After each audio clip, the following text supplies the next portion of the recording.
আছে মানবতার শান্তির স্লোগান যারা দেয় এরা আজকে নীরব ভূমিকা পালন করে, কথা বলে না, নীরব নিস্তব্ধ হয়ে বসে আছে।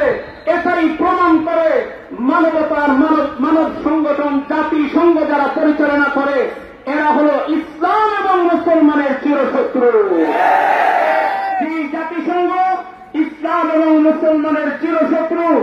এই জাতিসংঘকে মুসলমান মানে না, আমরা বৃত্তাঙ্গুলি দেখা।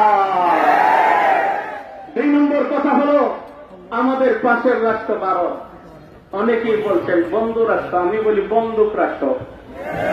এটা বন্ধু না, এটা বন্দুক। পরিষ্কার ভাষায় কথা, ক্লিয়ার পরিষ্কার। 5 তারিখের পর থেকে এখন পর্যন্ত যারা দয়া মায়া ভারতের প্রতি দেখাবেন, দেখানো মাত্রই জুতা পিটা শুরু হয়ে যাবে। অনেক কিছু হয়েছে, আর তার নয়। প্রস্তুতি নিতে হবে। সারা দুনিয়াব্যাপী ইসলাম এবং মুসলমানের বিরুদ্ধে ষড়যন্ত্র শুরু হয়ে গেছে। এখন একটাই আমাদের করণীয়, আমাদের কাজ, হাতে তসবি, আরেক হাতে তরবারি, মাথায় পাগড়ি, কাফনের কাপড় পরিধান করে বের হয়ে যেতে হবে। যে কোনো মুহূর্তেই আন্দোলনের ডাক আসলে হয়তো শহীদ না হয়তো গাজী হয়ে ফিরে আসার সংখ্যা খুবই কম।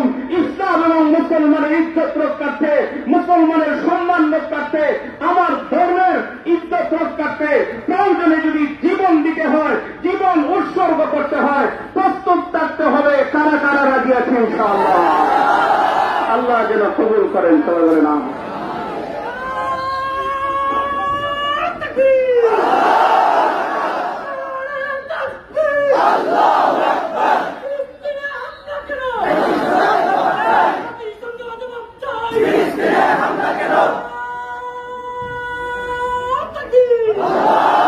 সংগ্রামী উপস্থিত হয়ে এ পর্যায়ে আপনাদের সম্মুখে